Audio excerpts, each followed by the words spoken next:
Hello, everybody, and welcome back to the Sanderlanche podcast. Today, we read Shadows of Self, chapters 6 and 7, wherein Wax and Wayne find a dead body, and then Wax has a little chat with God, or Harmony, or Sazed, whatever, however you want to refer to the dude.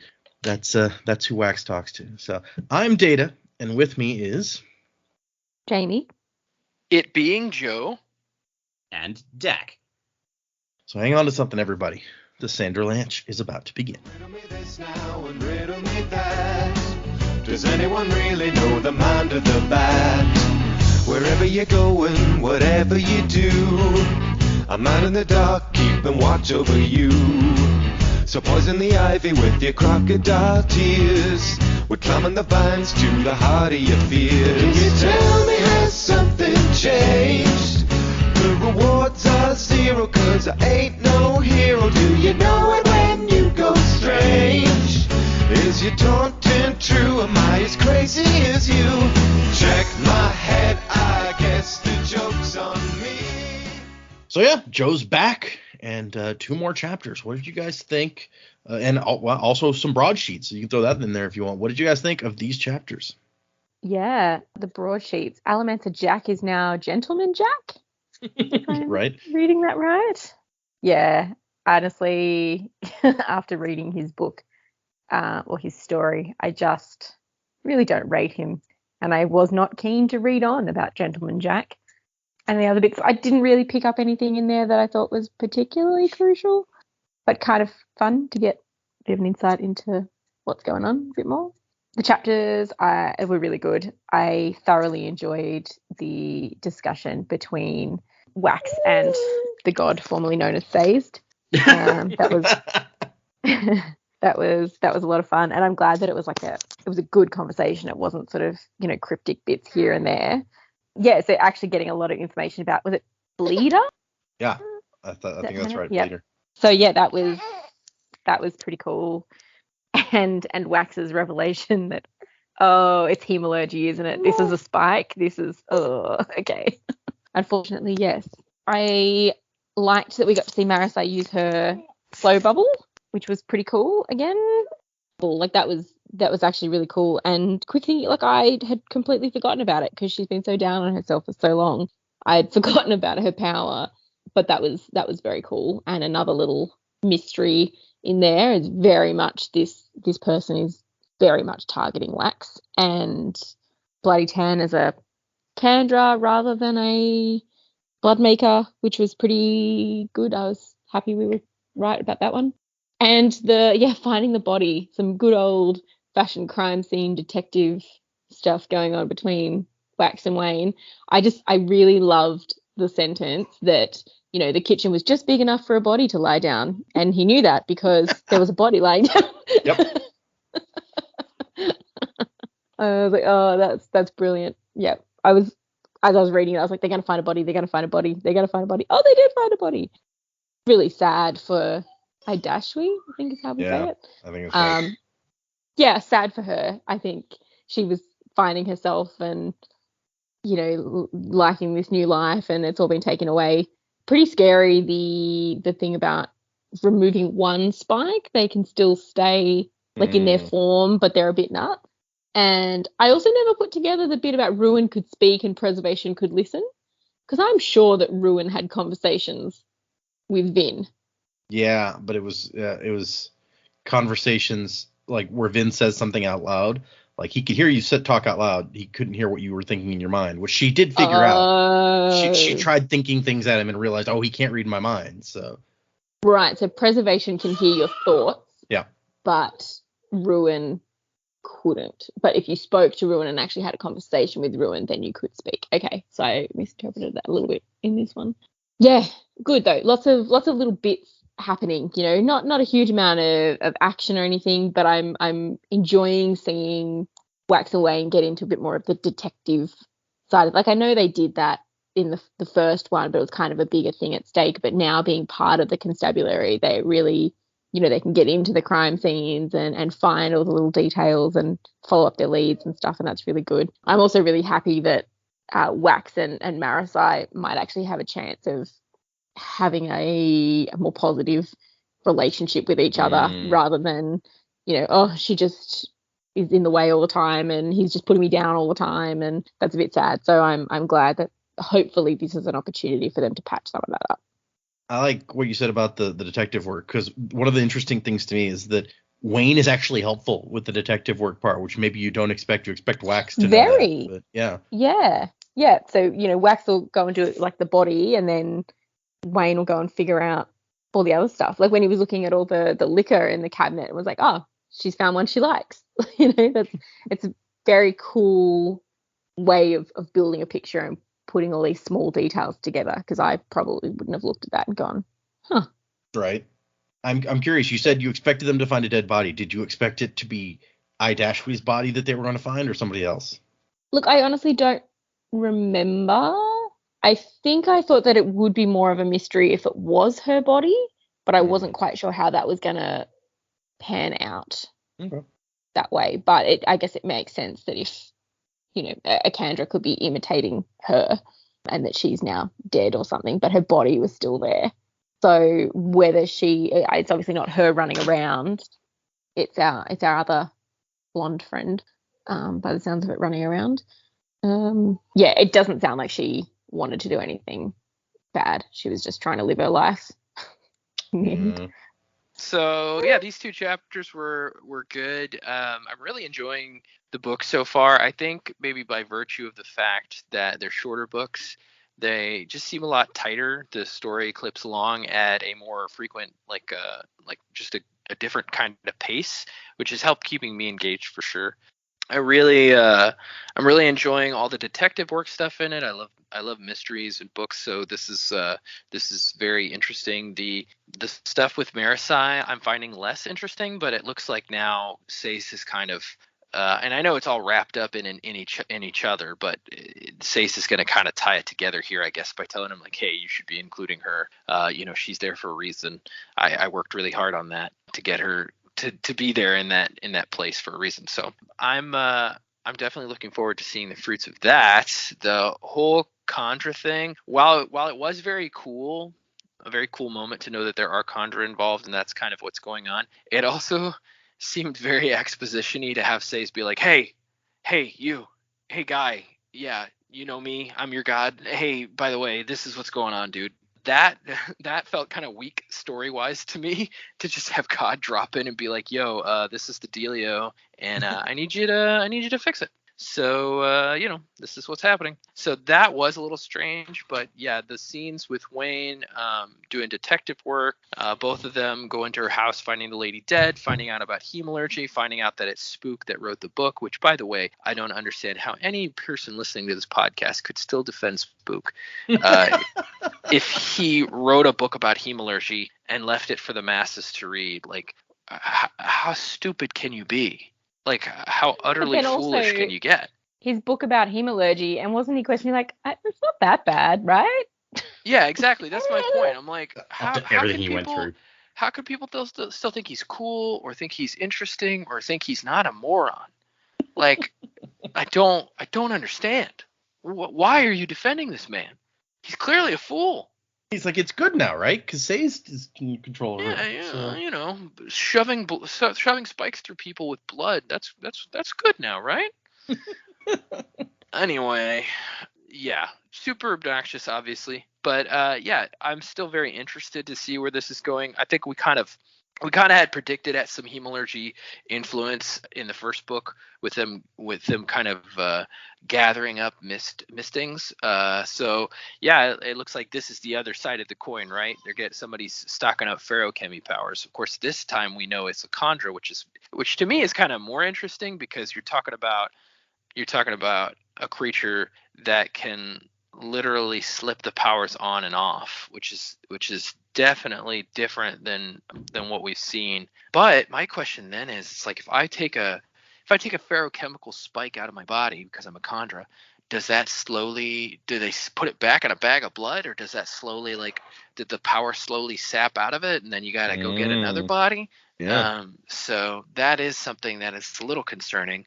But also, just as a side note, which I know we're gonna get there, but the nickname for the kandra is really stupid. What is it? Blood what? Bleeder. Leader? Bleeder. Yeah, that's a stupid name. Anyway, that's my 2 cents on the chapters this week.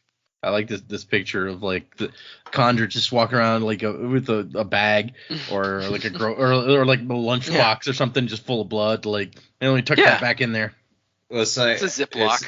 No. It's just towing around. We call it an esky. I think you guys call it a cooler, like the thing you put all the beer cans in. Yeah, you wouldn't want to keep that blood cool. That's a good point. Just towing around why this do you thing need to full keep of it ice cool? and bloody spikes. So that it doesn't You don't like want it to dry. congeal? Yeah, and congeal exactly. I mean, I don't know if a kandra's really worried about that. Doesn't say that the blood has to be liquid. You get like a big blood block then. Blood cake. Yeah. Blood sausage. Whatever. Yeah. That's a good name for a band, Blood Cake. We are Blood Cake. But speaking of the kandra, I feel like Dak should be feeling very vindicated at this point with he's been pushing the kandra bad guy angle so hard. Yeah. It's good. Yeah. Good work. Good work, Dak. It only took God telling us exactly what was going on for us to find out. Well, I mean, you are 100% right. It's like just having God spell it all out. It's like, oh yeah, that's kind of just a little bit cheap, I guess. But on the flip side, it's like I really enjoy Sazed, and so having him talk to us for a bit more, I'm just like, I mean, yes, it's like it's a bit cheap, but it's also so fun. I don't really mind it that much. So. Yeah, I mean, no one was more jazzed than me that Sazed was talking to us directly, but still, I was kind of like, oh, really? You're the exposition guy, Sazed? All right.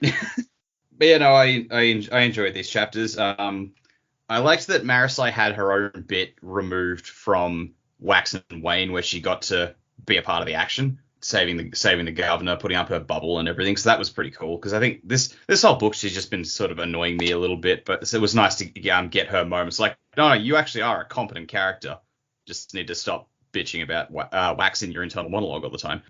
As far as the kandra goes, when they were describing it, I'm just like, okay, so like kandra get hemalurgic powers through spikes, so the spikes just random sentience. But then I was thinking back and going, no, this makes sense, because back in the olden days they referred to their spikes as the blessings, and because Tensu mentions like, oh, with Orisua's blessing I can run super super fast. I'm like, oh, so that was just a steel runner spike, looking back, or something like that. So it was one of those things, like when I first read it, I've just gone, this doesn't make a whole lot of sense. And then I kept thinking about it more and more. It's like, oh, wait, no, it actually totally does. It just was never explicitly pointed out in the original trilogy, so that works. Yeah, I like the idea of this kandra bad guy. I mean, I've been pushing this for a while, but this hasn't really taken the path that I expected, I guess, because I was so sure it'd just be like, oh yeah, Mr. Suit and his army of kandras, and it's like, oh, this could still just be a rogue agent. I don't know. But the whole insanity, like, you know, only having one spike and then ripping it out and dropping onto another one, like, that's messed up. Fascinating, but messed up. And again, I was just like, oh, really? So if you have 2 spikes, you're susceptible to influence from the gods, but if you only got 1, then you're not. That doesn't make much sense. And I thought, well, no, Ruin was able to take control of all the Inquisitors who had multiple spikes, but Vin had the earring and he wasn't. So again, I guess that sort of makes sense. I wish I knew like why 2 spikes is so much better than 1, but well, maybe that'll get explained later. I don't know. But yeah, on the whole, this was fun. I think my favorite part, actually, from a character level, was that opening bit where Wax goes and finds Wayne, and Wayne is just very morose about the previous chapters. Like, that was actually quite heartbreaking to see that. Like, Wayne just asking Wax, it's like, why didn't you kill me? And I'm like, holy fuck, Wayne, are you okay, buddy? I would have killed you, buddy. It's okay. Yeah. So, but yes, okay. No, like, cool little crime story. Mm-hmm. I agree. That's some really great character stuff there. To clarify some things from back in the original series, first about the 1 and 2 spikes, you're right on target, because we did find out in the original series that 1 was not enough because Vin had the 1 spike, right? We also found out in the original trilogy that 2 was enough because the kandra all pulled out their spikes specifically to stop Ruin from taking them over, and they only had 2 spikes. So we've known that for that long at least.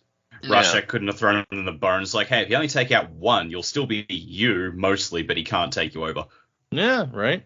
I guess he didn't want him to go around being insane, I guess. I mean, that's probably a good plan. That's probably not bad. Not great. Yeah. I mean, granted, but I just want to take another opportunity to go, fucking Rashek.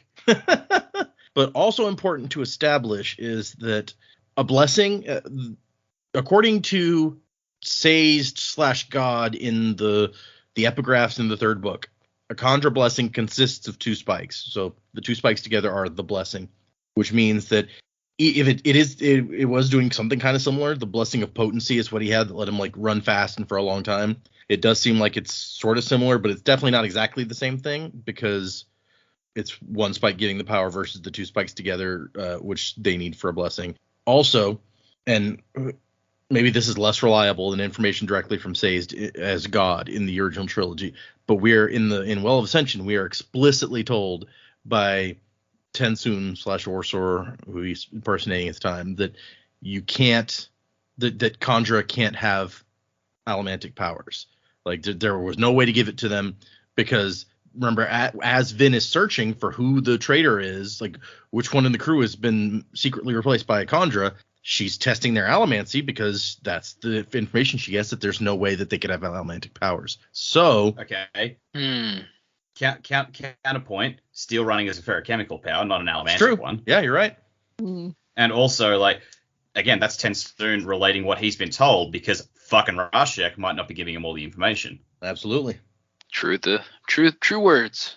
So yeah, just you make excellent points. I just wanted to point out the established canon that we know of, and like I said, for all we know, he could have been lying about it because he was impersonating someone else at the time. So yeah, who knows? That's true too. So yeah. Well, and it seems like we're constantly finding out that people are like, oh no, this is the way it is, and then it's like, oh wait, no, that's not really the way. People never know it as well as they think they do. Yeah. I mean, that was the whole thing of the first book. It's like, this is how allomancy works. Yes. Is it though? But. Okay. I guess let's get into these things. So I want to start off by noting that we got an email from somebody, one of our regular Discord users and stuff, pointed out to me that it's like in the last couple episodes, and this is before the last 2 episodes we recorded haven't even been released yet, I don't think. But so the last couple episodes before that, he's like, you're kind of reading, like just straight reading a lot, to the point where it's like you may be risking like audiobook territory here and like providing you could get yourself in trouble for providing this for free when you're basically like rereading so much of these. And I kind of as I was listening to the last 2 episodes that we recorded, I was like, he's right, I am reading a lot. Like, so I'm going to try to avoid doing that quite as much. I think that the deal is with these books in particular, everything is so, it's right there. They're short, so they get the point across real quick. So there's less to summarize. Like, it would take me longer to summarize than to literally read the thing that I'm summarizing. So I think that's part of it. And also part of it is like all of Wayne's lines are like gold. Like, yeah. I feel like reading every single one of them because they're all hilarious. So I'm going to try to avoid that, doing that quite as much in this one, but we'll see if I can manage it. Oh, Wayne. So yes, we get the first thing in the broadsheet is another Jack story, although as Jamie points out, it is Gentleman Jack. And I don't know, I think that the paper we're reading here may be a different paper than the one that we read in the last one. I don't recall for certain. And now that I've said that, I may go look to make sure that I'm not crazy, but. So I think he mentioned it in the story. It's like, you've been reading about me in blah, and now you've started reading me in the post or whatever this one's called. Like, I think he actually referred to them as different ones. So yeah, and in that case, maybe that's like the paper selling their bit is different from the other, is like that they advertise him slightly differently. I don't know. Of course, he's also like at a big party somewhere. So you watch like. That'll be book 3. It's Wax and Wayne trying to solve like the newspaper rivalry that grew deadly. So yeah, the first book, it was like the Ellendale Daily or something. It starts with the Ellendale, and in this one it is the House Register or something like that. I don't remember the exact name. It starts with the House. So yeah. So Jack's at a party. He's trying to save the buttons from the Lord Mistborn's favorite smoking jacket or some shit. Like, something's just ridiculously stupid. Yeah. Lost me at Lord Mistborn. Oh, and just Jack is still just obnoxious. He's like, my silver tongue and tin quick mind. It's very, we got more of that Brannigan happening here. I definitely hear Zach Baby, Flanagan. it'll blow your mind. Like, my quick-witted mind and my sensual silver tongue. Yes. So yeah, let's just. And my velour bed sheets. They're real velour. Jack's doing Jack thing. I don't even really care, so we'll move back. But the second ad's my favorite one. All children love Soonie Pups. Oh, these just sound creepy. I think it's just a stuffed animal, but I like it. The advertisement is you can move its legs. Real fur. Well, I mean, yeah, it's like the level of technology. It makes sense. Like they don't exactly have the Robo Puppy. Robo Puppy initiating 12-hour yipping session. Also, are they called Soonie Pups because of Tensoon? So, oh my god. Yep, I 100% missed that. My first read, I thought it was just like, oh, Soonie Pups, it's just the name of some stuffed animal, until people started pointing it out on like Reddit and other places. I'm like, holy shit, that is Tensoon. It's like a Tensoon stuffed animal. That's amazing. I want one now. It's pretty cute. Everyone loves Soonie Pups. Special edition. Maybe you'll get a Pup. Soonie Pup We'll betray in you to your sister. Maybe you'll get a Soonie Pup in the swag bags. Yeah, maybe so. I'd take it. Maybe. We get a story about flooding in other areas of the basin that are going to affect Ellendale, and we kind of see the ramifications of this in the Marisize section, where prices are starting to go up on basic necessities. So that's nice. She mentions it when the governor's talking. Is like, you're not even talking about the boonies where it's flooding and people are dying. You're just like, oh, we'll save the city. So no, he does mention. He's like, we're gonna send. Oh, he didn't lead with it. That was the issue. Yeah, he didn't lead with it. He was like, we're going to send help out to and she's like, no, they don't want to hear about help going to other places. They want you to fix this place. Vif Sparkle Tonic. I don't even. Okay, if you say so. And Pectinade, the basin's favorite snack. These ads are fun. The Sparkle Tonic has like Dr. Franck, and that just made me think Father of the Bride. It's been a very long time since I've seen that movie. Great movies. Yeah, I was about to say, I feel like I remember as a kid liking the sequel actually more, but it's been since I was a kid that I've seen those movies. I hadn't actually seen them until only a couple of years ago because Jamie loved them, so we sat down and watched them. I'm just like, I made you watch them in preparation of our wedding. Nice. I mean, I wasn't gonna just throw that under the bus, but okay. The audio cut out for me. What are we talking about? Father of the Bride. Father of the Bride. Oh yeah, those are great movies. Yeah. I mean, to your credit, you enjoyed them, Dak. Oh no, like they were really good movies, and I'm just like, I didn't know how they were gonna go because I'm just like, sometimes Steve Martin comedies they can be hit or miss, but these ones were actually lovely. Yeah. I liked them. Me and my wife still say, I want the chipper chicken. Jamie's like, it's real lucky that you like those movies because I don't know how the wedding would have gone if you didn't. Yeah. It's like, it's this is kind of a deal breaker. Steve Martin is very hit or miss for me. I agree. Have you guys watched Only Murders in the Building? Yes. I loved it. Did you love it? Thoroughly enjoyed it. Yeah, my wife and I watched it. We both liked it a lot. My issue is that I said Steve Martin is hit or miss for me. I almost never like Martin Short. I don't.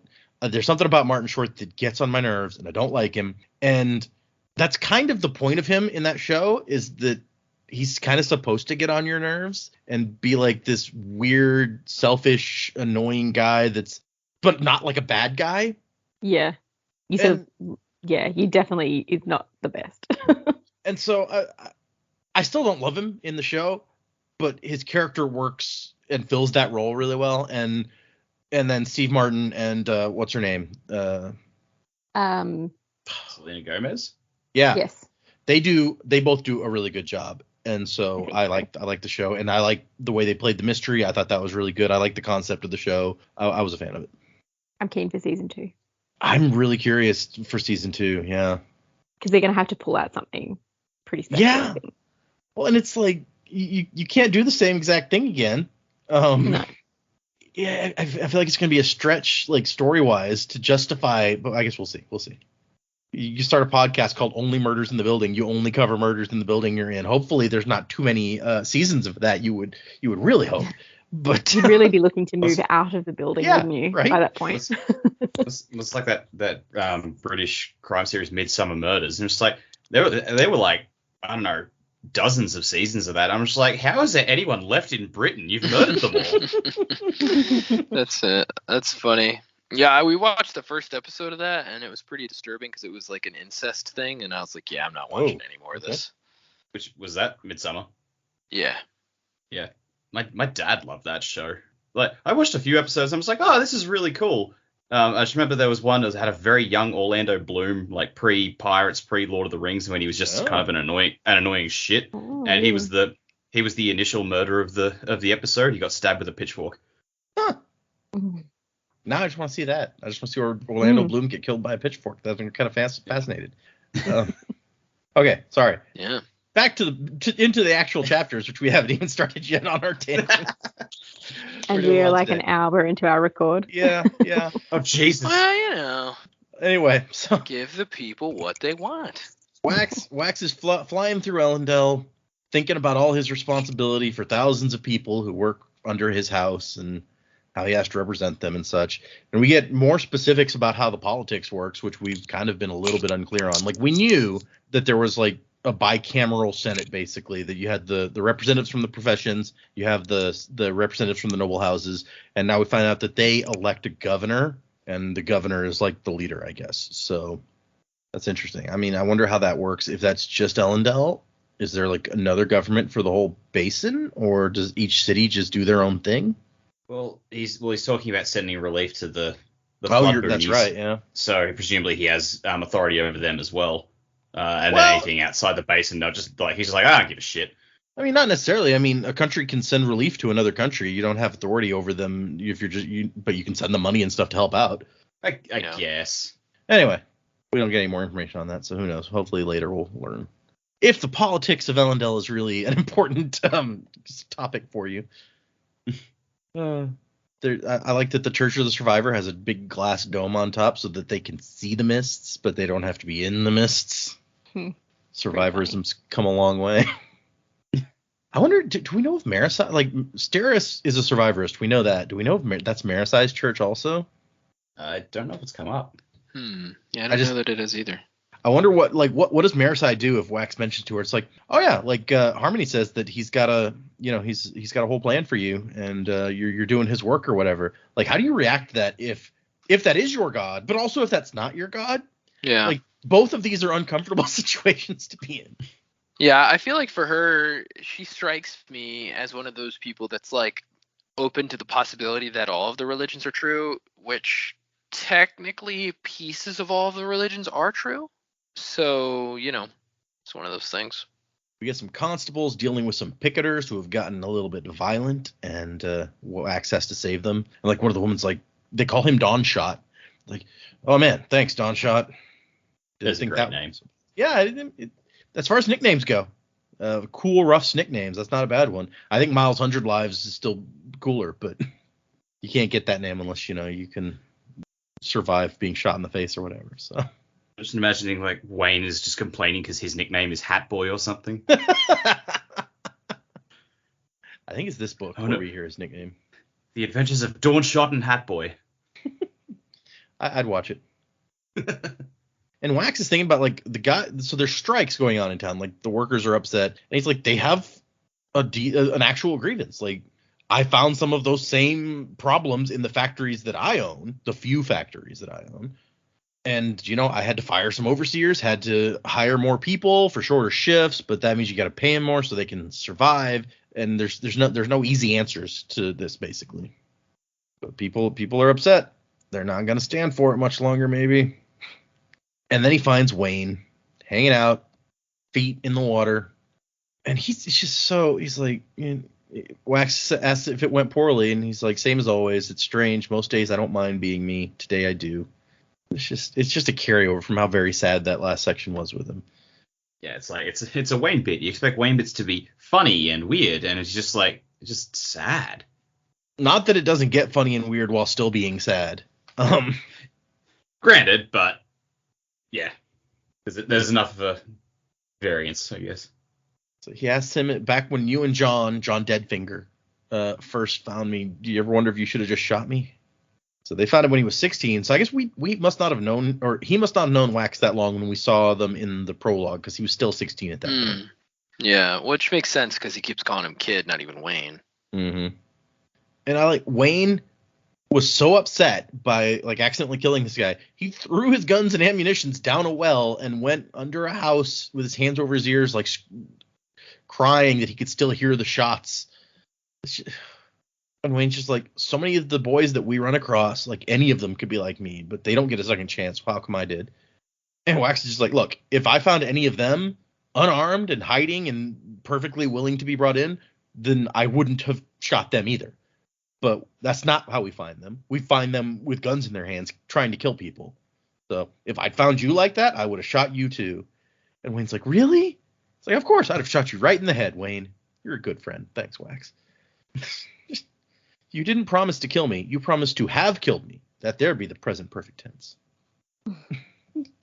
For the guy who supposedly only knew 4 letters, he's got an interesting grasp of the English language. He's going to shoot someone later than... Oh, no, he doesn't shoot. He's going to hit someone with his stick later in the book and just go, wrong conjunctives, buddy. And Wax points it out. It's like, your grasp of the language is startling considering what you do to it. And he's like, ain't nobody knows the cow better than the butcher, which, yeah, I guess. That's a fair point. It's a hard point to argue with. Yeah. He asked if Wayne knows Idashwi, and he's like, no, I haven't met her. They keep kicking me out of the village when I visit. And Wax is thinking, it's like, as far as I know, that's not true. Wayne occasionally, puts on some terrace robes, fakes the accent, and sneaks in to live among them for a few days before he gets in trouble for saying something crude to one of the young women and gets thrown out. No, he doesn't get thrown out. Oh, he doesn't get thrown out. Yeah, he just leaves. He gets bored and wanders off. Yeah. Yeah, he gets bored. And then we got Marasai, and here's where she's like, somebody's like, 5 notes for 1 basket of apples. That's robbery. And Marasai's like, yeah, that's a little. I feel ya. Marasai's just like, that does seem a little high, don't you think? To the person selling the apples, and they're like, I'm not doing anything wrong. No, you're allowed to charge whatever you want, but I'm just saying, what do you know that nobody else does? And the person's like, the grain shipments from out east, they're not coming. Floods destroyed them all. Do you know how much food this city eats? We're 1 shipment away from starvation. Which is weird to me considering, A, how fertile we're constantly being told the entire basin is, and B, we find out in the last book, or maybe it was early in this book, it's like, you're not even allowed to have, decorative trees that don't grow fruit that can be eaten.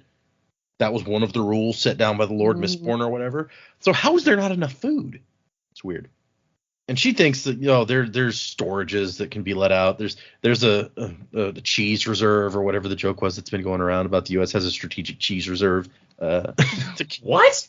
Oh, you haven't seen that? Maybe it's just I'm on Reddit. But yeah, they're always there were jokes going around about the strategic cheese reserve that can be released.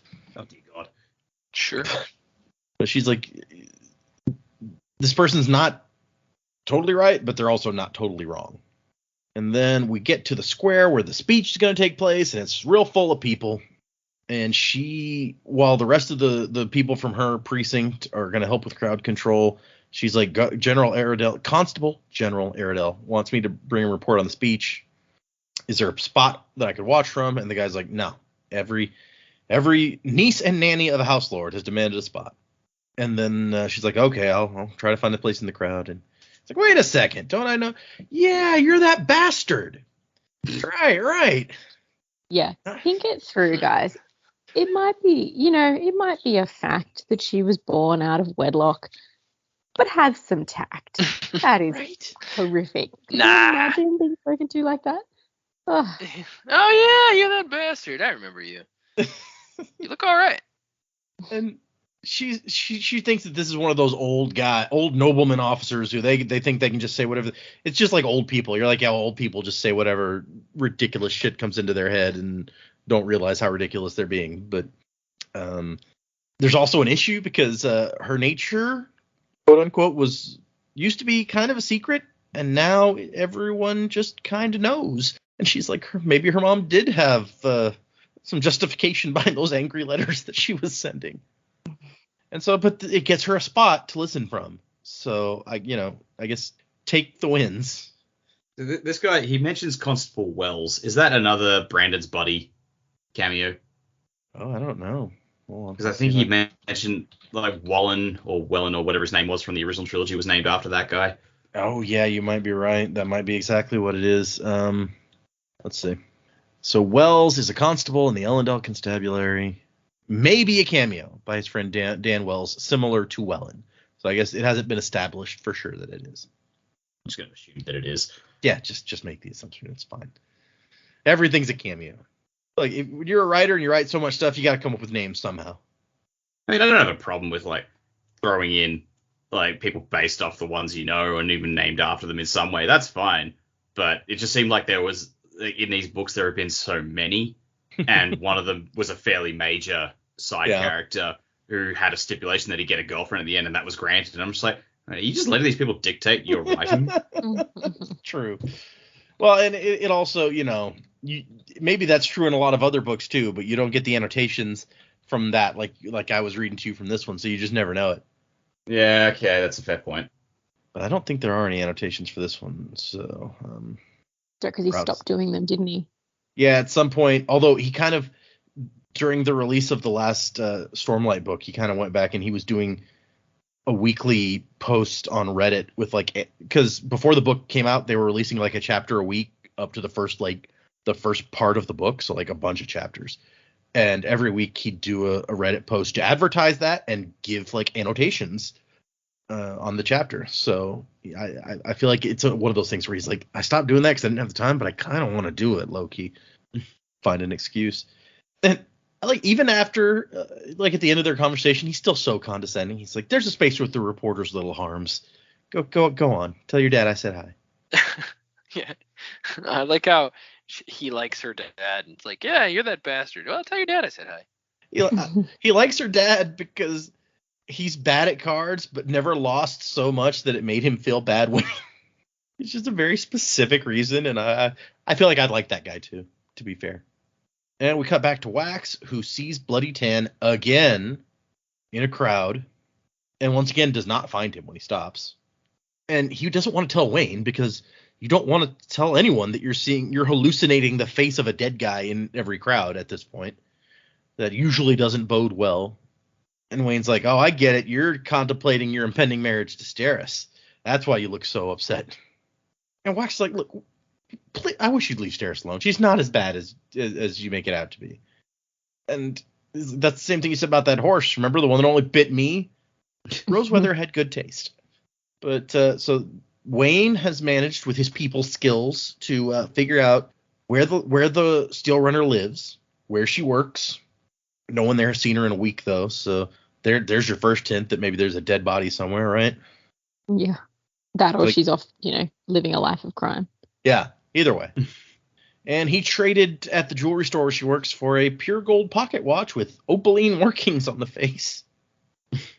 The next sentence is, they took the watch back. Yeah. Wayne figured it had been for trade since it had been sitting on the counter in nothing but a little glass box. Oh, boy. Like, did the box have a top? Did he smash it to get it? Right? Or like lift it. I imagine it's one of those that you like lift it off and it's like got no bottom, but who knows? He like picked the lock and opened the case and pulled it out. I assumed it was for trade. I like how they just have to go back to the jewelry store. It's like, also, like, I wanted to see that scene. Like, what do they say to the jeweler? And they're like, here, this is yours. Wait, what? Yeah, my partner here's stupid. And he thought he could trade for that.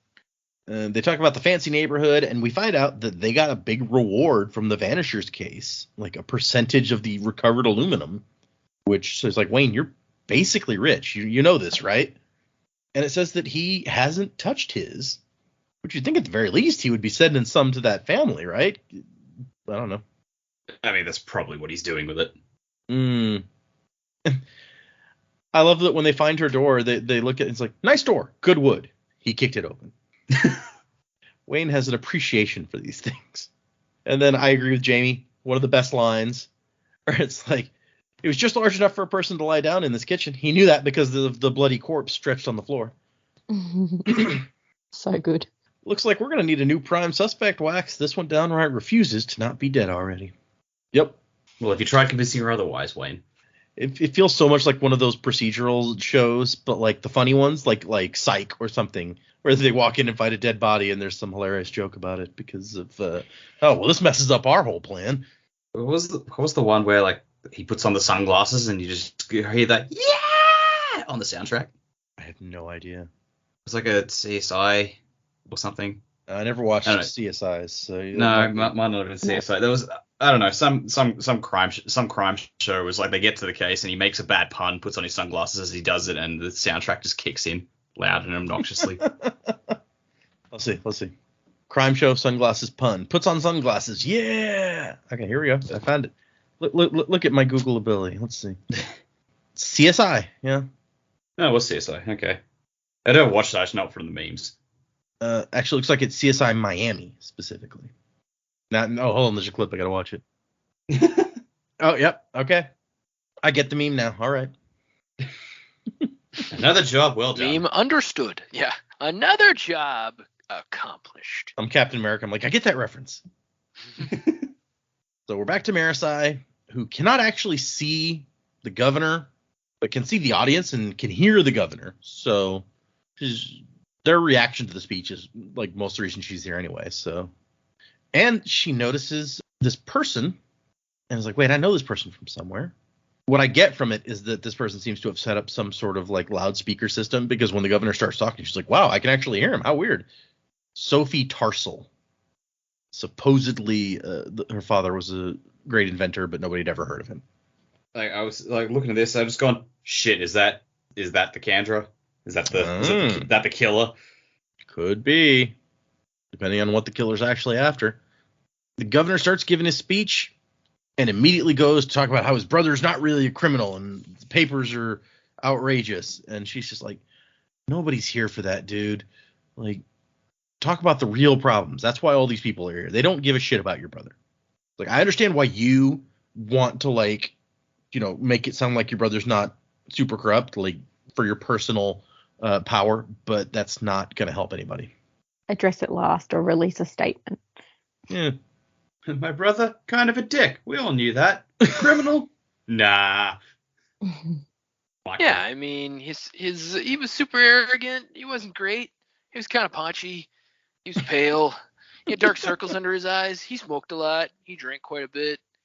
He slapped women on the ass. He just but a criminal? No. Not my brother. And he talks about sending relief for the flooding. Your friends and relatives shall be succored in the face of this disaster. And she's like, no, they don't want to hear about aid going outside the city. Not while things are getting worse and worse here. And she's trying to get a better look. And every time she moves, this guardsman like shuffles in front of her and she's very annoyed. And that's why she notices when he pulls out a revolver and points it at the governor, which I like. That's a very dramatic point to cut off at. I mean, how could you not, really? Yeah. Also, that's a hell of a shot to try and make with a revolver. Right? Unless he's like I thought he was pretty close, though. Isn't he on the... He's at the front of the bleachers, I think, where she's standing, is the impression that I'm getting, but I could be wrong. Let me go back and look. But she's quite close, aren't they, sort of tucked around? Because they're obscured, but they're close enough to hear. Yeah. I don't know. I'm not sure that we actually find out exactly how close she is. Well, it says that she's surprised by how his voice echoed across the square loud and clear. Something to do with those devices. So that makes it sound like maybe she's not close to him, but maybe it's just that she can hear as it's echoing out among the other people that are not close, and she is. I don't know. Maybe. It's unclear. Cut back to Wax and Wayne in the dead lady's house or apartment. And while Wax examines the dead body, which Wayne is not interested in, Wayne is checking her room and finds a cabinet under the wash basin in the bathroom full of lots of alcohol, each with just a little bit gone, except for one empty one, which is the port. Ugh. So he takes the whiskey and is like, too much bite and too warm. So just because I'm an alcohol novice, Dak, what is port? Well, it's like some sort of fortified wine or something, I think. I don't know. Like a dessert wine. Yeah. It is a wine. Fortified. I know that much. Well, I hate wine, so I need to hear. Red. I don't need to know. Yeah. A Portuguese fortified wine, typically sweet red wine. It's often served with dessert. Back in our younger days when we were all like 18 or 19 and we would just go around to each other's houses and with beer and just hang out for the night. There was one guy in our group who shunned beer and always rocked up with a bottle of port. Not surprisingly, he was always the first one to pass out. Well, Yeah, I buy that. It's a lot stronger. Port being richer, sweeter, heavier, and higher in alcohol than unfortified wines, usually about 19 to 20% alcohol. Yeah. This has been your alcohol moment on the Sanderlanche podcast.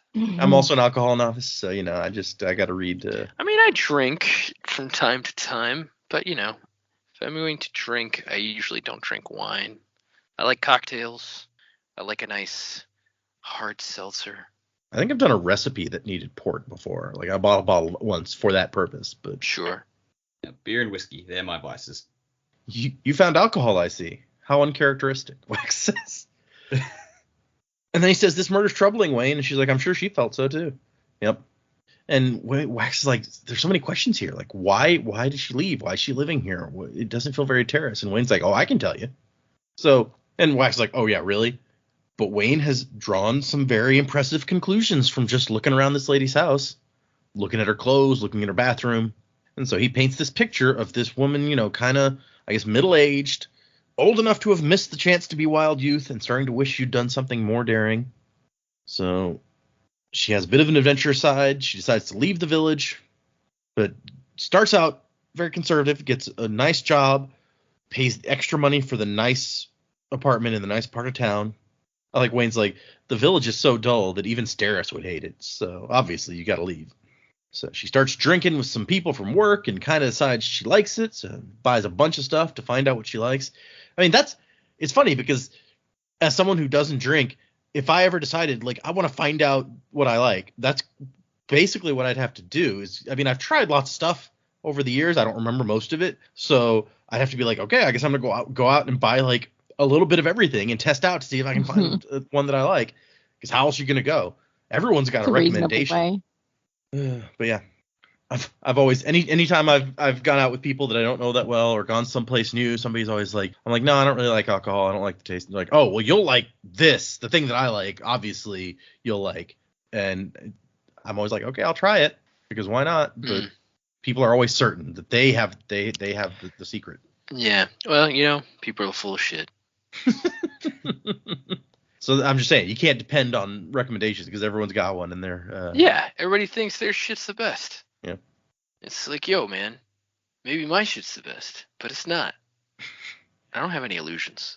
And then I'm kind of shocked because Wax is like, I think you need to read this, Wayne, and he gives him the book. What is this? The book that death gave me. Which, once again, very dramatic moment. Yeah, there's a lot of dramatic statements here.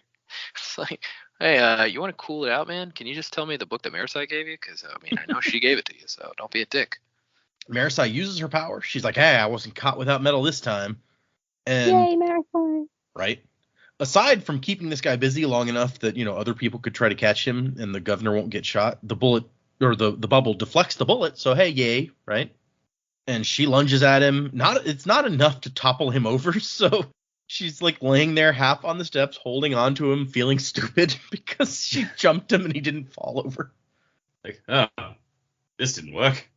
But then somebody else tackles him, so it's okay. And Wayne's like, oh, so with this hemalurgy, you can make someone metalborn. All right. The book describes the process as tearing off a chunk of someone's soul and then using the spike to attach it to your own soul. That is a phrase that Spook wrote and then said, you know what, this power should be used. Yep. Dickhead. I've always imagined it, I guess, like stapling. You're stapling a piece of someone's soul to your own because it's using a metal spike. But yeah, kinda, yeah. And Wax is thinking, like, Iron Eyes knew that something like this was coming, and why else give me the book, which had been written by the Lord Mistborn long ago to leave some record of this art. Of course it was. Okay, but let's be fair, because obviously I don't necessarily agree with him that we need to keep this knowledge because maybe it can be good now. But in my opinion, it's useful to have the ability for someone to know this, if only because if someone like a kandra who was alive then, uses this and nobody else in the world knows what it is, then there's no way for you to understand enough to try to stop it. Like, I grant, but I still think it. Like, I understand where you're coming from. I think maybe they assumed the kandra were all gone, like as we did. But I still feel like, yeah, writing in reverence of this craft down to painstaking detail, leaving a little how-to manual for it is not a good idea. Well, maybe you could describe it as like some sort of lost art involving this, and so people are aware of it, but then you're also not giving them the tools to replicate it. It's like, I'm sorry, like if it's an art that requires killing someone in order to use, which it is, let's not beat around the bush. Yep. Like, then it's not worth it. My own argument also sort of falls apart when you consider that if something like that were to happen, then apparently it's possible to just have a chat with God and he can tell you the information you need to know. So you don't ever have to worry about the knowledge being lost in that sense unless somebody kills God again. Yeah. Well, like even the earrings that used to speak to God are from the same process. It's true. So it's like, oh great, okay. So what? The faceless immortals are God's agents. Are they just going around spiking people to make these earrings? Fair question. This doesn't seem like the kind of thing Sage would approve of, but who knows? Yeah. But it brings up an interesting point. The Wax is like, so yeah, our killer. It looks like they stole E-Shui's ferrochemical talent. This means that they could be walking around with any number or combination of allomantic and ferrochemical abilities, even all of them. So that makes for a terrifying possibility. Fortunately, they can only use one at a time. Otherwise, Sazed can get in their head. Mm-hmm. What did you find in the Stiff's pockets? You didn't rifle through the pockets? Wax, you're a terrible grave robber. You didn't roll for investigation yet. Give me a chance, man. And Wax is thinking, like, we're out of our depth. Like, this is the realm of Harmony and Iron Eyes and the Lord Mistborn. This is not our deal. And Wayne finds a piece of pocket in her skirt. A piece of paper in her skirt pocket. I can talk. Addressed to Wax. Yes, there's a pocket in the skirt. Yeah. Scrawled across the paper, a familiar sentence, the words Bloody Tan had said right before jerking Lessie to the path of the bullet. Someone else moves us, lawman. That's not horrifying or anything. And so this makes Wax feel justified in telling Wayne about having seen Tan around. And Wayne's like, that guy's dead. You shot him in the head. Deader than a stuffed lion in a hunting lodge. It can't be that guy. If you put together now all the stuff we know about Bloody Tan, and I probably should go back and read the prologue again from that book. But yeah, was Bloody Tan actually still human at that point, or was he a kandra at that point? Like, there was a whole bunch of stuff going on with some weird bodies. That's true. And also, like, Wax surely wouldn't have spoken about what was said after unless he's gone. Bloody Tan was the only other person down there, we think, because I don't think memories are passed on, are they? No, not as far as we can tell. Jamie's got a good point. Who knows? There's some weird shit going on that day for sure. Yeah. Yep. Yep. And apparently they were there long enough after Wax shot this guy that Wayne can confirm. It's like, no, he was dead. And after you're dead, you can't heal. So we talked about that. Like, I think it was Jamie who was like, I doubt that they just like walked away and left him immediately, left the body there, and so it could have healed while no one was looking. Apparently they didn't. So I like just the passing note. Wayne shut the door and tossed his coat, hitting the butler in the face with it. He really just doesn't like butlers. And the butler just takes the coat, folds it up. New equipment has arrived from Miss Renette. You assume this happens to him all the time. Yeah, right. Wayne says, "Oh, what did she leave for me?" And he goes, "She said I was to slap you." And then in the next paragraph, Wayne is trying to get the butler to slap him across the rear. The butler's just like, I'm not paid enough for this. Nope. And Lady Harms is waiting in the sitting room, so yeah, Steris is here. He tells the butler to send a note to his grandmother informing her they found this woman, but she's sadly dead. And Steris says, wonders if they're going to the ball Lady Zobel's party tonight. Our invitation has gone missing. I suspect Wayne is to blame, but it doesn't matter. They're not going to turn away the great lord of or the lord of a great house, rather. And he's like, I don't think I have time to go to a party. And she's like, well, the governor is attending. You could speak with him personally about his brother. And she says there's some talk about the governor not attending, but considering what happened today, I don't think that he's going to want to appear to be hiding in these parlous times. Wait, what happened today? An assassination attempt on the governor. You don't know? By all reports, the man's aim was terrible. He didn't come close to hitting his victim, which we know, hey, is because Marisai stepped in. And then Wayne comes in with the paper like, hey, look, bold attack on the governor in broad daylight. And Wax is like, I'll try to get to the party, okay?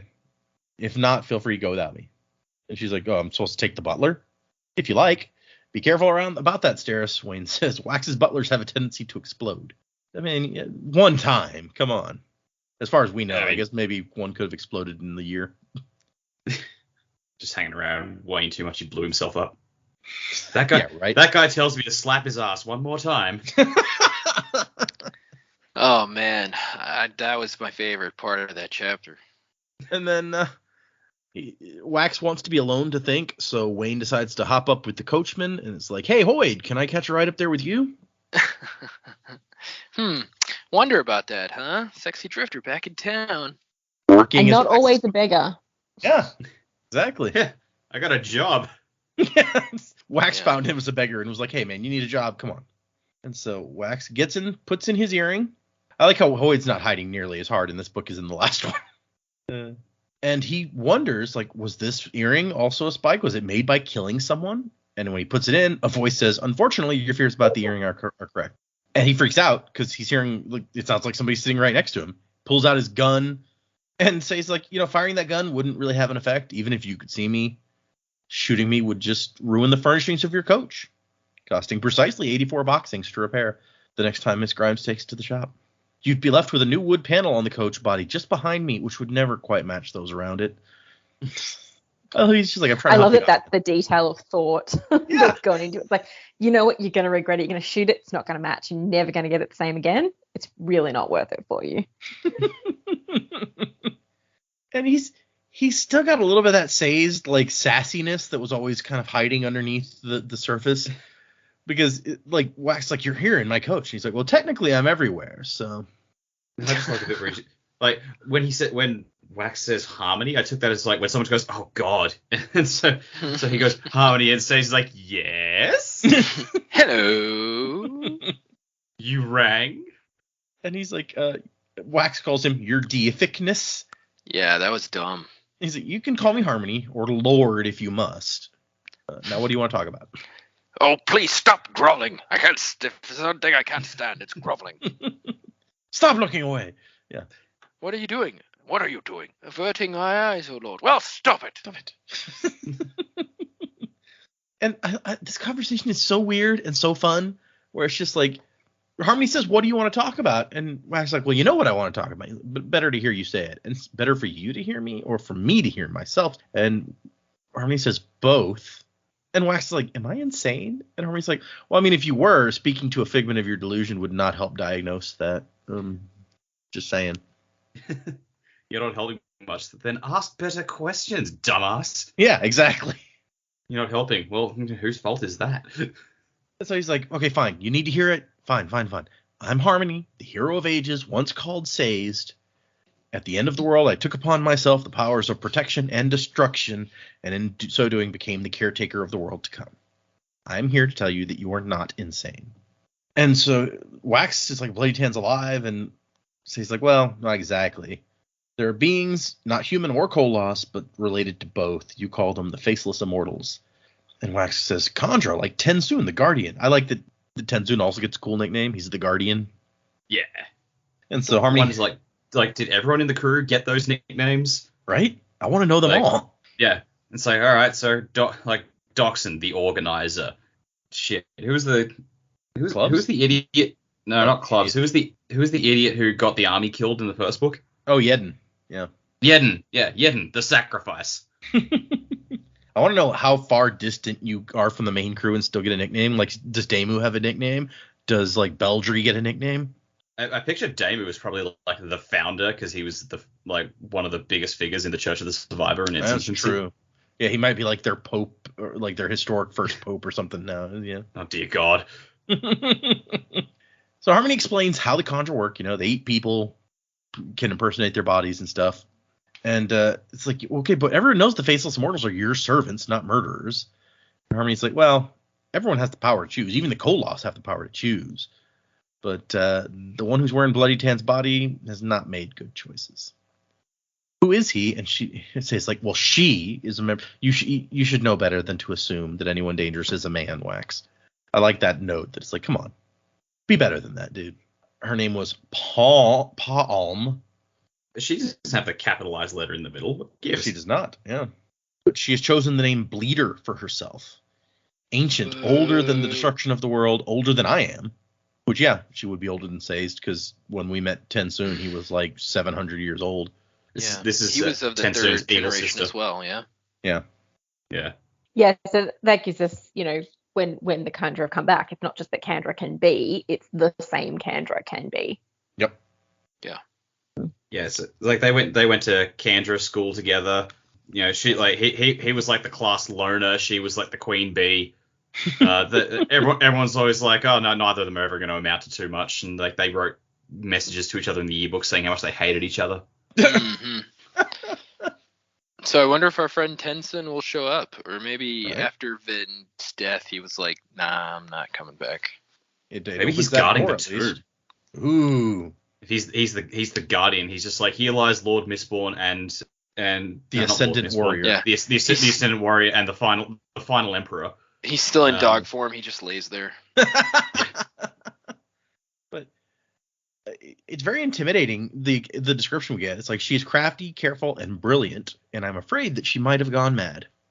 I was like, well, so stop her. She's your freaking... And he's like, well, it's not so simple. Free will? No. I can control somebody. I would act, for Bleeder has disobeyed her contract with me. Something is wrong. And Wax says, what? And God was silent for a time. I do not know yet. And Wax says, is that possible? And Say says, it appears so.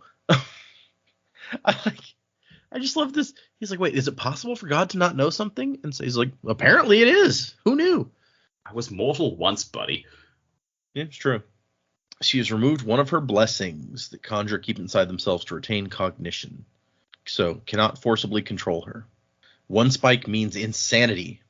But something is wrong beyond that. She can hide from me, and I can speak to her. She doesn't have to listen. I can't keep track of where she is. And he's like, well, aren't you everywhere? Didn't you just say that? It's like, well, yeah, but it's kind of more complicated than you would think, actually. Being a god is more complex than a mortal can comprehend? What a surprise. And then Harmony laughs, and Wax is like, wait, did I just get sarcastic with God? And Says is a little bit like nostalgic. He's like, yeah, man, I don't get much of that these days. It's like old times. Since Kelsier, well, I haven't had much of that. So maybe Kelsier's not around anymore, or he doesn't talk to Kelsier anymore, or who knows? Kelsier finally decided, all right, fuck it, I'm out, going to the spiritual world. Maybe. Because you have to imagine, while Sazed is overlooking this planet and Kelsey is wandering around in the cognitive realm, like occasionally they would catch up. It's like, so how's God stuff? Good. How's ghost stuff? Yeah, you would think, right? Because Kelsier doesn't really have anyone to talk to, and Sazed can theoretically hear him wherever. So anytime you get bored, it'd be like, hey, how you doing? For those 300 years, Sazed is trying to get Kelsier and Marsh to talk to each other, and they're just like, no. Oh, that's true. I guess Kelsier had Spook to talk to at the end, and we theorized that maybe Marsh could too. So yeah, that's a good point. Like, do you guys just want to go sit down for a cup? No. Guys, I think it'd be really good if you just talk to each other. No. So, as Jamie pointed out earlier, he got the power to hear thoughts from preservation and the ability to speak into thoughts from ruin. Each one had only half. I always found it puzzling. Almost like these powers were meant to be together. I know you've been reading young Lestiborn's book. I like he's still, young Spook. I'm not pleased that he made it, but I could not forbid him. I will trust that Marsh was wise in giving it to you.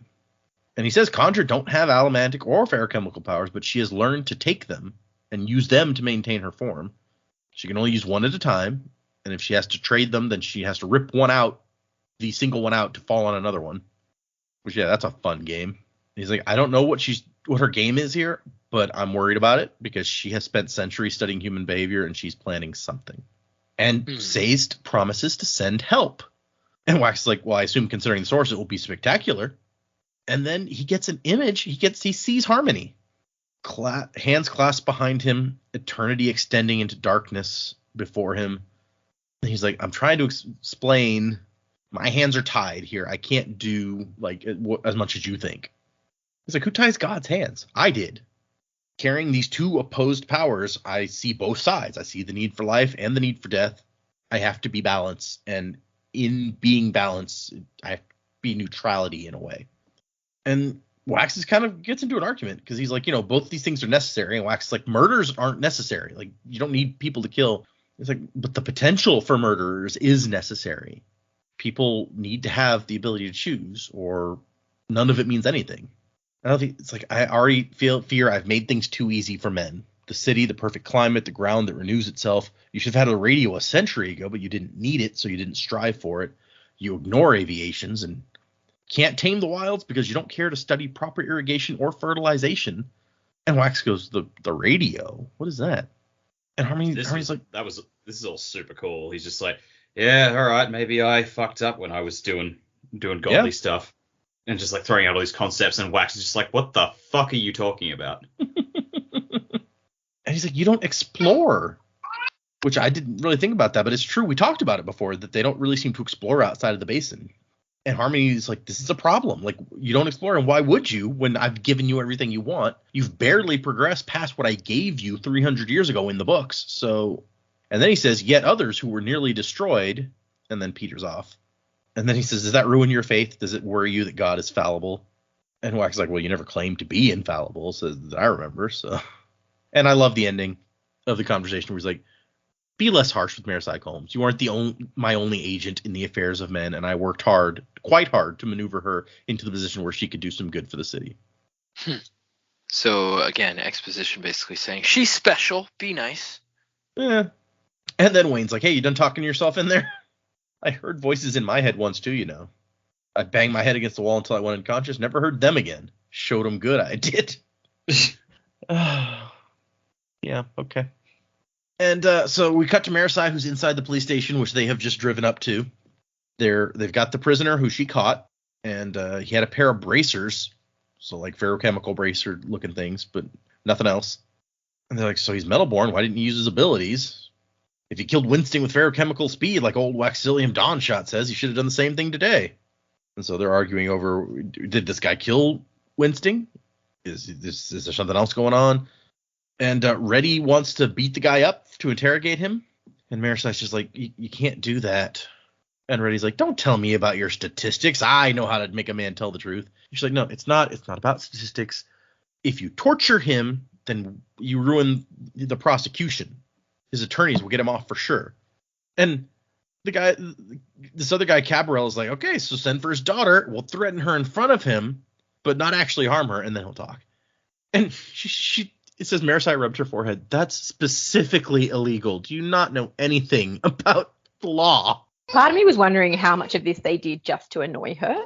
Because surely they're not like that. Also, Reddy's the one. Is Reddy the one that wanted Marisai's role?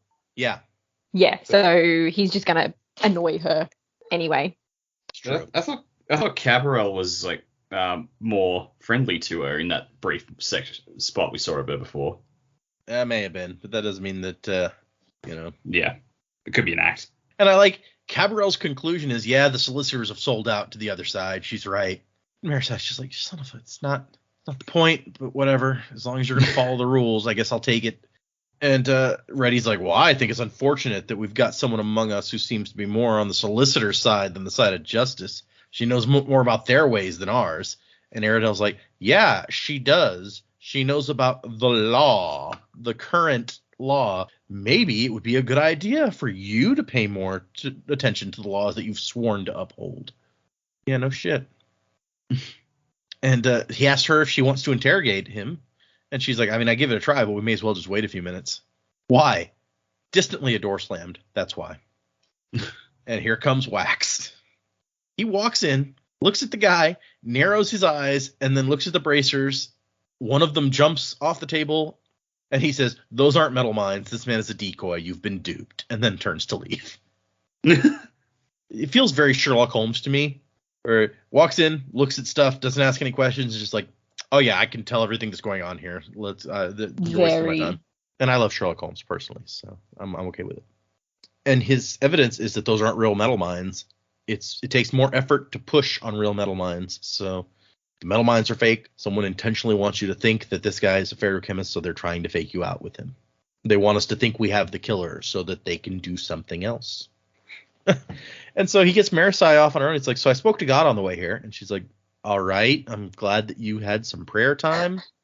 I love that response. Bro. I thought her first response would be that you're insane. But no, I spoke to God. Oh, well, prayer's good. Okay, that's healthy. Yeah. And he's like, the thing is, he spoke back. And she takes a minute, cocks her head, is trying to figure out the meaning of that sentence. And then she's like, okay, so what did he tell you?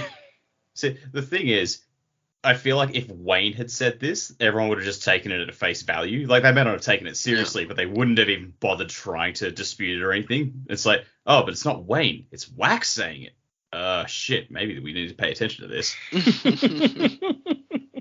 And so he explains that, there's a kandra killer or a faceless immortal. It's just like, well, so that could be them. That she could have any face. So how do you know this is not the killer? And Wax is like, well, because the governor is alive. This is someone who killed arranged for the deaths of all his people and then got into Winsting's safe room and very casually murdered him behind a wall of guards. They would not be this easily caught. They wouldn't have missed their shot to kill the governor.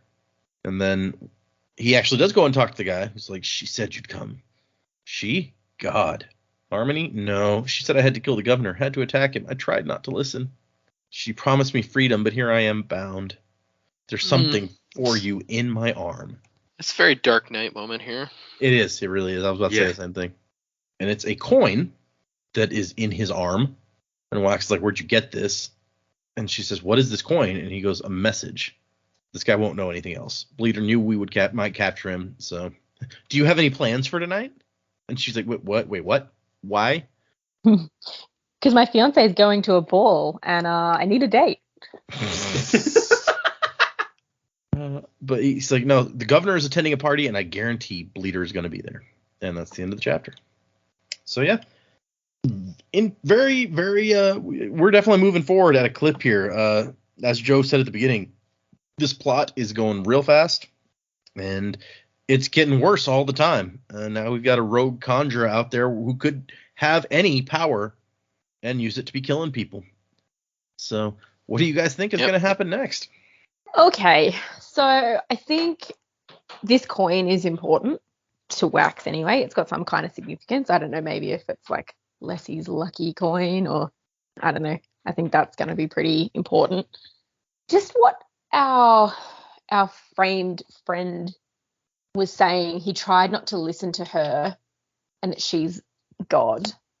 I don't know, is it possible that with one spike she's figured out a way to speak to him in his thoughts maybe? That's what it sounds like, right? Yeah, because I was like, what do you, I tried not to listen. And I was like, she's standing right in front of you. It's very hard not to listen. But it sounds like he's talking about a voice in his head and it wouldn't be Say's doing it. So, that's what I was kind of thinking, that maybe there's a way that she's figured out how to do that with only one spike. She's blocked Say's from being able to talk to her, but has perhaps, I don't know, maybe the coin was the bit of metal. If the coin, for example, was used to kill somebody and it's embedded in him, maybe there's now a way that she could talk to him, possibly. I think that's kind of what I like the idea of there. I don't know. There's so much going on. I don't really know. You sort of think about things that might be far down the track and then they just happen immediately. I don't really know what else to come, but that's kind of my thought for this week. Okay. Yeah, I mean, he's kind of crazy, it seems like. So who knows exactly what he meant by that, but I agree, it does sound kind of like that. Yeah, and just that, she would be a bit crazy, and then he's mumbling a lot. It's like, oh, maybe you do have to be a little bit insane for this to work. I don't know, but I feel like there's got to be something new here. Like, I feel like we're used to the kandra, and we're used to the idea of hemalurgy, and we know sort of what we think we know about hemalurgy, but there's got to be something that's a surprise here. I think it would be too predictable to just keep it with what we know. Yeah. Yeah, so I don't know what the bit of metal is about unless Jamie's correct and it's got something to do with hemalurgy. And that's kind of how he's put that together. But the thing that I think the thing that I find more interesting is and I don't know that we touched on it a lot, was the bloody tan stuff. So it's like he keeps seeing bloody tan. And so in my brain I'm like, well, that's gotta be, maybe it's the same kandra. It's gotta be a kandra. Because I don't think Wax is going crazy, right? Yeah, so and I think Sage says, like, the person wearing Bloody Tan's body. Yeah, that's right. Sage even mentions it. So there's got to be some kind of reason behind that, I guess. Like, Bloody Tan, was Bloody Tan a kandra when he was supposedly quote unquote killed, or was it after it took his bones? Mm. So I don't know. Something's got to be there with that. But yeah, again, we have a kandra. We have a mystery that surrounds a kandra, much like the second book of the first era of Mistborn. But the stakes are, I guess, a little higher because we know the kandra is specifically trying to kill somebody, or specifically killing people, not just spying. So, and so I guess, like, for me, it's like, what's the reasoning? Like, okay, Say's Harmony, whatever, says that the kandra's insane, but like, what's really the point? Because it's very unusual for kandras to break contracts. Mm-hmm. So why, like, and maybe they don't live by the same rules, but I mean, Harmony said he had a contract with them. So yep. I don't know. It's all kind of jumbled up right now, but I feel like something's forming. But yeah, as for immediate predictions, hopefully they'll go to the party and then figure out, maybe they'll come across the actual kandra itself. Another thing that's weird to me is, like, what, like, even with this mystery, okay, say the kandra is insane, what is the point in targeting these political figures? Mm-hmm. Like, what is the kandra gaining? Let's say the kandra wants to gain world dominance. I mean, I guess you could say, although, why kill the brother? I don't understand the killing the brother part. It's like, if you kill the governor, that kind of makes sense, because then you could steal the governor's bones and then be the governor. But if you publicly kill the governor, I don't really, like, I don't know. I don't see, like, it's hard for me to see what the goal is for the kandra. So there's got to be something more to it. Well, and Say says it's like, this person's been studying human behavior for centuries, and they're smart. They have some sort of plan. So yeah, right now we're seeing this stuff that they're doing, and we're told that she's insane, right? But we're also told that there's a plan that she's working towards. So it's got to be something, right? Yeah, it's got to be calculated in some way. So yeah, I don't know, weird stuff. It's also interesting that you point out, like, we've never had to worry about a kandra killing people before. Like, they literally would not do that in the first trilogy. So now their contracts forbade them. Kind of scary. They can do all sorts of stuff. Who knows? Yeah, very strange.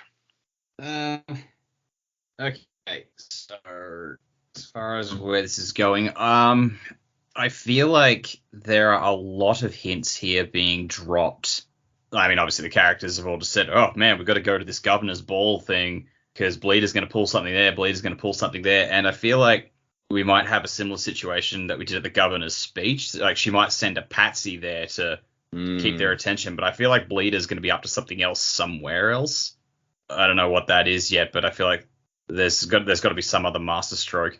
I don't know. It all just feels very heavy-handed. Like, oh, she took out the governor's brother, so it must be going after the governor. I'm like, well, yeah, it took out the governor's brother, but he was hosting a criminal auction with, like, all the biggest crime bosses in the city. So maybe, like, the plan is, like, has nothing to do with the governor at all, but it's designed to take out a whole bunch of the criminals that are infesting the city, or something like, maybe maybe Bleeder's like trying to set herself up, or just I'll just make the assumption that maybe she's working with the set. Why not?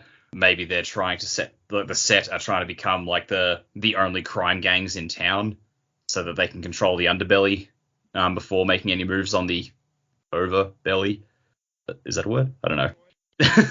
But yeah, no, I think that like they are hammering so hard. It's like they're going after the governor. I think that's like they might at some point, but right now they're not going to because everyone's looking in that direction. They've got something else up their sleeve. So yeah, something will go down at this ball, but I think it's just going to be another decoy set up by Bleeder to get Wax off the trail. Yeah, don't really know what else is going to happen, but I feel confident in this. I'm glad you brought up the set, because that was going to be my question. Is like you had this idea that the set maybe even were kandra, and everyone has been talking about Suit has to be involved here somehow, right? Like they were the bad guys in the last book. They got to be showing up here, and now we know that at least for now, our primary bad guy suspect is a kandra, possibly lone gunman. I mean, not necessarily, but it doesn't sound like Sazed thinks there's a whole crew of kandra out there causing trouble. So I don't know. How does that change things in your mind? I don't know. Like I feel like she could be a rogue agent, but I don't know to what end. I mean, she could be working with a set, and they may not be kandra at all. I don't know. But she took out the criminals, and like the fact that Mr. Suit was meant to be at that auction and wasn't. Winston specifically noted that makes me think maybe Suit knew something was going to go down, or maybe he sent Bleeder, or maybe he just has associations with her and knew that she was going to pull this off. So yeah, I don't know. Maybe let's just spin some bullshit here. Maybe Bleeder is taking out criminals because she hates that humans can get away with shit like that, whereas kandra seem to have a more specific purpose and can't. Like this could be, like the ending of Dogma, where I was about to say very Dogma, yeah. Yeah, but like Bartleby's just like, oh yeah, we have to do all the servitude, but humans get the choice to be fucking awful, which isn't fair, and so like goes on a rampage on to that end. So maybe it could be something related to that. I don't know. Yeah, it's interesting. There's one more question that I'm curious to get y'all's perspective on. So Harmony's told us who this is doing it, but this person, or this kandra, I'm sorry, has chosen to wear Bloody Tan's body, to apparently show up in random places and be seen by Wax, and to leave a message specifically for Wax on this dead body. Like, why? Are there any thoughts on like what all of a sudden makes this personal to Wax that they're messing with him? Again, I guess if they're working. So I was going to say if like working with Mr. Suit. Oh yeah, no, that makes sense. If they're working with the set, then Suit may have like specific. Yeah, that makes sense. I was thinking that she'd be a really good distraction for Wax, so that Suit could do what he wanted. So if Suit, he's trying to look for Mr. Suit and figure out, what he's doing, but Bloody Tan shows up, and all of a sudden this is a big mystery to keep Wax busy while something else is going down. Makes sense. He almost lost Marksman, who we know works with the set completely due to the first appearance of Bloody Tan, right? So that if that wasn't planned by the set, then it was just a really lucky coincidence for them. Yeah. I don't know. There's got to be something. I'm just confused. I don't know. It's got to be something more, because like, for just as an example, because like this, because Mr. Suit or the set or whatever, they didn't really have any involvement with Bloody Tan that we know of. So how would they know that connection? And like, why would the kandra even be there to get Tan's bones? Like, I don't know. Something weird's happening. Well, Tan was ranting about having seen death and God and everything like that. So maybe like the Faceless Immortals, he was already a person of interest to the Faceless Immortals, and then Bleeder took the bones, went rogue. That makes sense. What'd be cool then is if Miles' body came back too. Ooh. Could have found it. I get the only thing I can think of off the top of my head, as connection wise, is that we know that Uncle Ladrian wanted Wax to come back and take charge of the house after his son died, right? Like, he tells him that at the end of the last book. He's like, I was hoping that you would be an asset to me. But we know at the start of the first book that Wax did not seem inclined. He like had that letter about his uncle dying, and he was like, I'm not going, until things happened in that prologue, and all of a sudden he has a reason to go. So Yeah, I don't know. You're bringing that up, so it makes me think it's definitely not that. So, because like, why would you poke in a theory that like is not true or that is true? or do I do that every once in a while? Crisscross. Nah, you're full of crap. He doesn't know that we know that he knows that we know. Oh, God. Okay. For next time, 3 chapters, 8, 9, and 10 is what we are reading. Ooh. So that is the next episode. In the meantime, we have 2 emails. Let me touch on. One of them is actually, we read the first email from this person last time when Joe was not here, from Nelson Mandela. And after we'd read that on the show, Nelson sent in another one because I guess he just listened to the episode where, Dak, you mentioned having the Dresden Files books, but they were like mismatched on your shelf because some were softback and some were hardback or whatever. So this email starts out all in caps. Dak, same. The Dresden Files paperback issue. I got into the series in college, and I don't have the first 5 books because my friend had all those for me to borrow, or I could bike to the local library. I got all the paperbacks from White Knight onward until Skin Game when I caught up to the hiatus, and I actually waited the year necessary until they finally released Peace Talks and Battleground in paperback to read them. Woof. Yeah, I know, I could never do that. It actually turned out better for me having the 2 stories at once in one go, so hooray. But I don't know how I'll do it with the others now. It was tough, and I haven't even checked if the new publisher's novels are the same height as Rock's. I feel like they aren't, but I don't want to know about this tragedy. So Dak, you were absolutely seen there. Phew. Yeah, My man. I didn't remember you mentioning that, but for me, I only have up to Small Favor because I think I started to read White Knight and then never finished it. But all of my copies up through White Knight are in paperback, but then Small Favor for whatever reason I have in hardback. I can't imagine waiting a year to read the 2 new books, especially after it was already like 6 years for them to come out. Oh wow, 6 years is a long time. I mean, he says like it was nice to have both in one go. We didn't have to wait that long between those 2 books. It was like 2 or 3 months.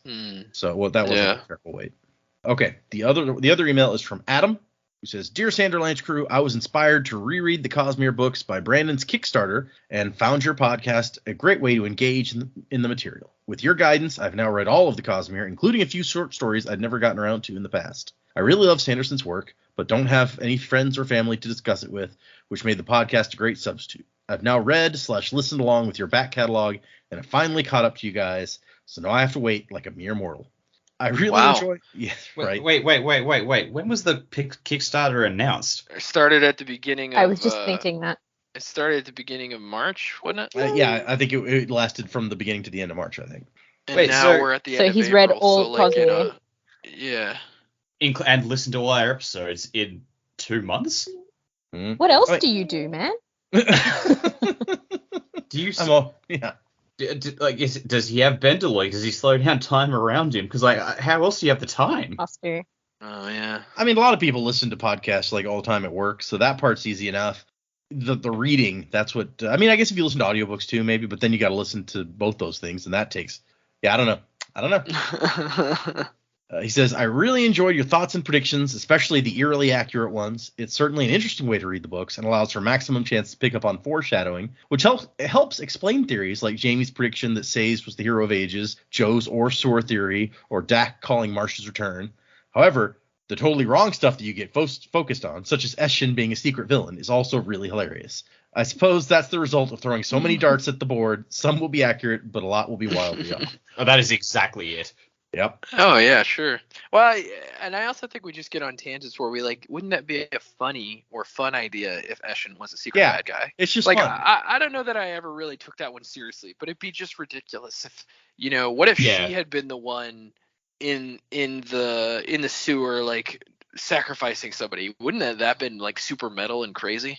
And plus stuff like that, it also sort of spins out of this is a character who like we pay sort of attention to but isn't really focused on in the book, so we just kind of get on the whole. Yeah. Man, how would you expand their role? Oh, make him the secret bad guy. That would be fucking great. Yeah. Because I mean, I think even Brandon himself just said it's like, man, no one gave a shit about Eshin. I'm like, man, Brandon, you're wrong. Oh, take that, Brandon. He goes on to say, because he will totally hear this. Right, yeah, I'm sure. However, your format is, in my opinion, very much not the way Brandon's books are meant to be read.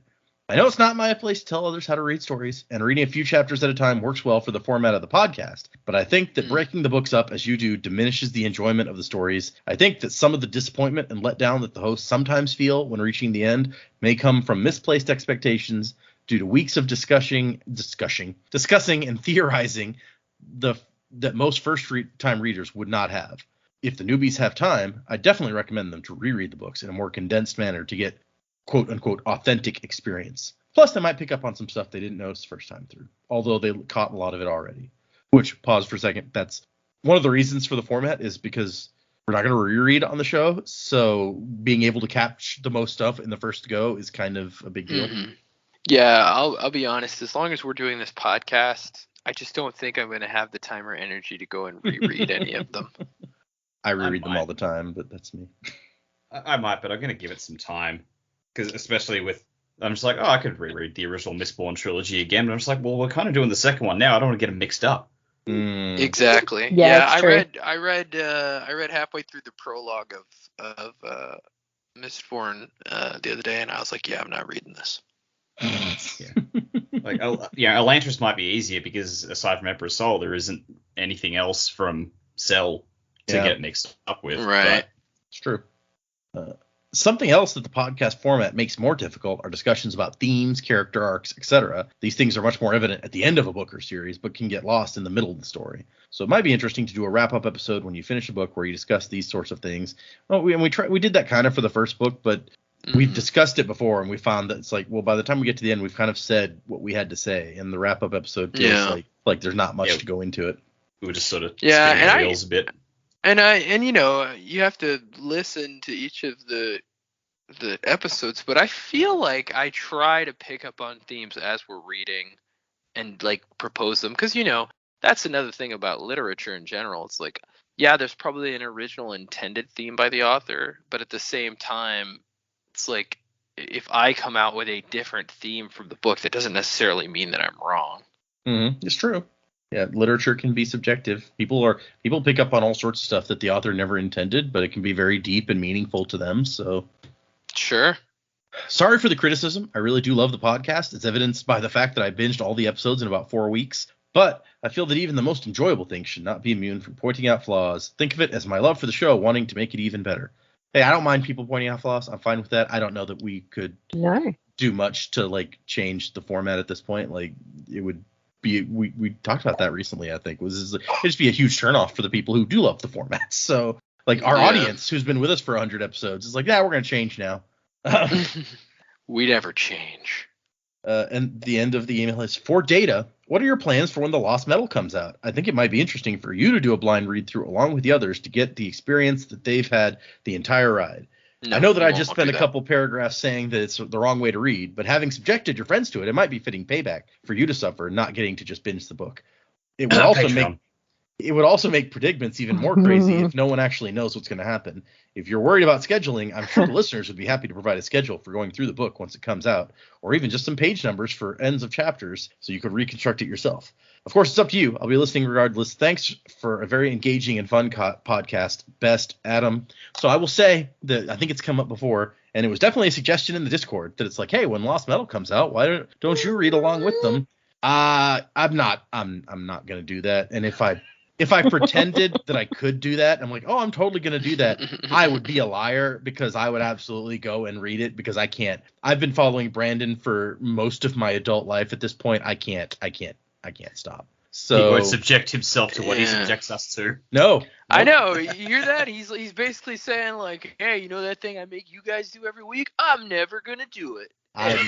No. There's a reason that I designed the show so that I was the guy who had read everything, and I was working with people who hadn't, because I couldn't fill that other role, and I know that about myself. So, but that being said, as Dak mentioned, the Discord convinced me that it's the thing that convinced me to actually maybe do a Patreon so that people could help support. That what I could do is read at my own rate, but then record my reactions fresh as I'm reading each chapter, so that you get a little bit of that, but I also don't have to particularly slow down I guess I have to slow down enough to record stuff instead of like burning through it in one night or whatever. But I still get to read the book, and you guys will still get my reactions to it, just not along with everybody else, because I can't make myself do it. I'm sorry. It's just like the previous email about waiting a year for those Dresden Files books. I've been following Dresden Files longer than Brandon, and it's probably my all-time favorite single series, and I could not wait a year when there was a new book out there. I might convince myself for like 2 hours. It's like, no, maybe I can wait. And then I would be at the bookstore or on my Kindle buying it, and I can't stop myself. It's an addiction, but it's not black tar heroin or something like that. So I feel like I'm doing okay. It's not necessarily a vice, so it's all right.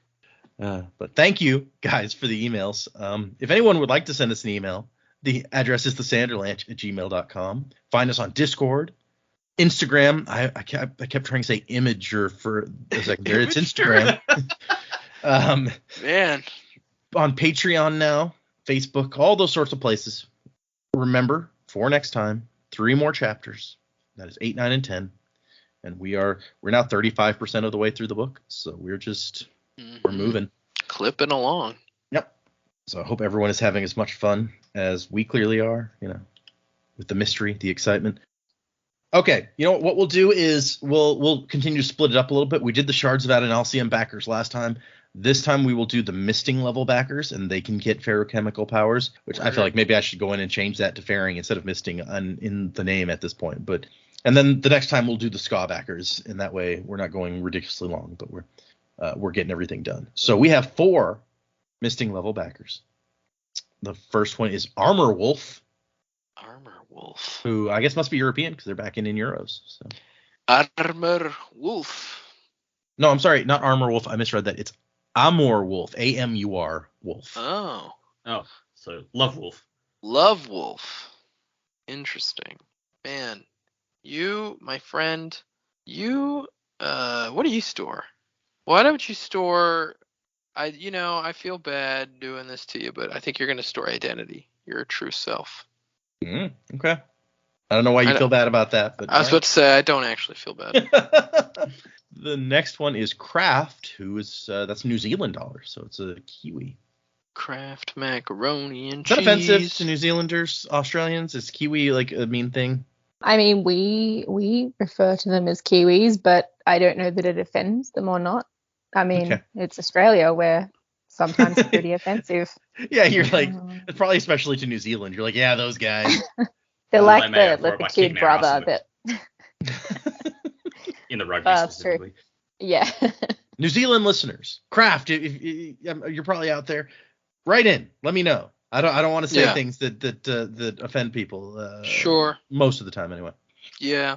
So Kraft, you store connection. You're a connector. Nice. Get connected. That sounded a little inappropriate. Never mind. Yeah. I mean, didn't until you said it, but okay. Yeah. The next one is very, very prolific on our Discord is Ranksk, Rangsk. Ranksk. You are a sparker. You store mental speed. You're a quick thinker, and I like it. Nice. And the last one is Matt. Matt, you're a gasper, my friend. You store breath. Nice. Professional swimmer. Is that actually the name? Yeah, gasper. Yeah, because you have to like hyperventilate while you're storing breath, so that you then don't have to breathe. Okay. Right. On one hand, I was like, that sounds like a really cool power to have, and I just didn't even think about how you would store that up. But yeah. Okay, well, there you go. We'll do the ska next time. Thank you, everyone, especially to those patrons out there.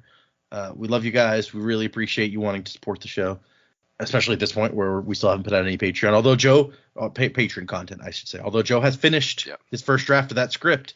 So we're waiting for the rest of you to read it. So if you guys are upset about a holdup of said content, it's not Joe's fault. Joe wrote a whole script. We promised them June. We've got time. Oh, yeah. I know. I'm just saying, if the heat's going on somebody, it's not going to be me. So thank you everyone for listening. We really appreciate it. Thank you, patrons. Thank you, people on the Discord, for keeping. God, there was some crazy shit going on the Discord this week. You guys missed the whole discussion. Okay, so I'm gonna hit this real briefly because it's weird.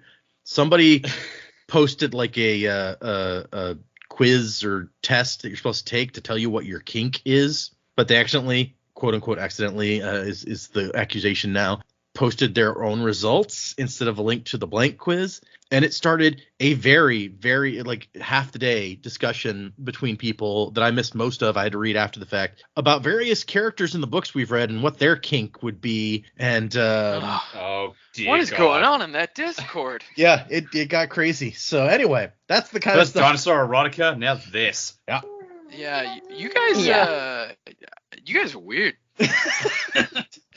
We love you, but you're weird. But anyway, so thank you, everybody. Remember, 3 chapters for next time. Music by Miracle of Sound. And Wuzzing to the Time of Next. Colo?